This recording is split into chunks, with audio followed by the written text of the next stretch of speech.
merasa nyeri sendi yang datang tiba-tiba, terutama di jempol kaki? Nah, rasanya tuh panas, bengkak, bahkan sampai sulit berjalan.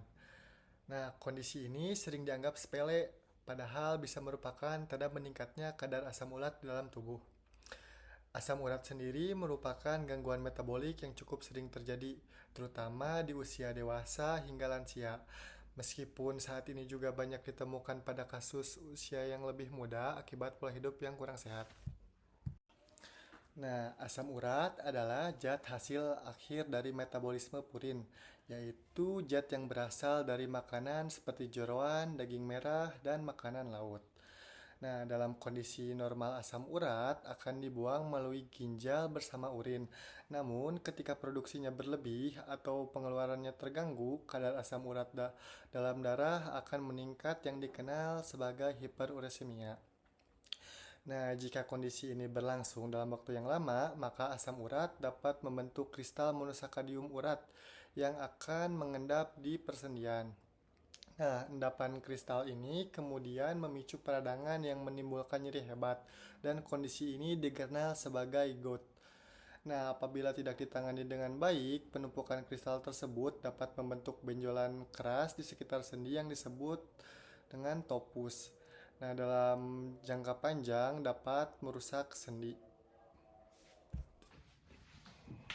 Baik Pak, perkenalkan saya apoteker Budiman Hariri yang bertugas pada siang hari ini. Ada yang bisa saya bantu?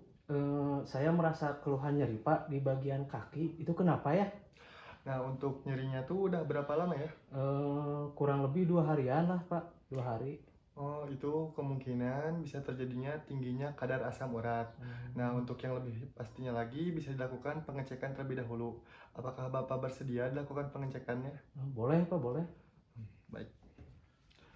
Pak, mohon maaf tangannya Pak. Ya. Oke.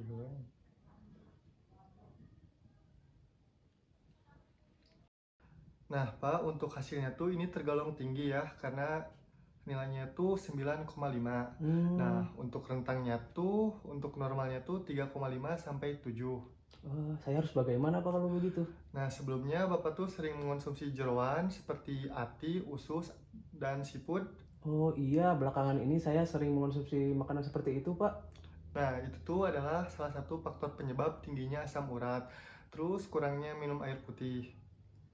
Nah, Bapak, untuk mengurangi kadar asam uratnya, saya sarankan untuk mengurangi makanan seperti jeroan, makanan laut, dan memperbanyak minum air putih. Dan untuk meredakan nyerinya, saya kasih obat pereda nyeri diminum 2 kali 1 sesudah makan. Dan untuk mengurangi kadar asam uratnya, saya kasih obat ini diminum 1 kali 1 sesudah makan. Nah, Bapak untuk kedepannya kalau misalnya nyerinya tidak kunjung baik atau terulang kembali dan kadar asam uratnya tinggi, Bapak disarankan konsultasi ke dokter agar mendapatkan penanganan yang lebih baik. Nah, Bapak mungkin seperti itu. Apakah ada yang ditanyakan? Cukup Bapak, terima kasih. Nah, semoga Bapak cepat sembuh dan dijaga pola makannya agar kadar asam uratnya tidak tinggi lagi. Amin Bapak, amin. Semoga Bapak, terima kasih. Ya, baik sama-sama.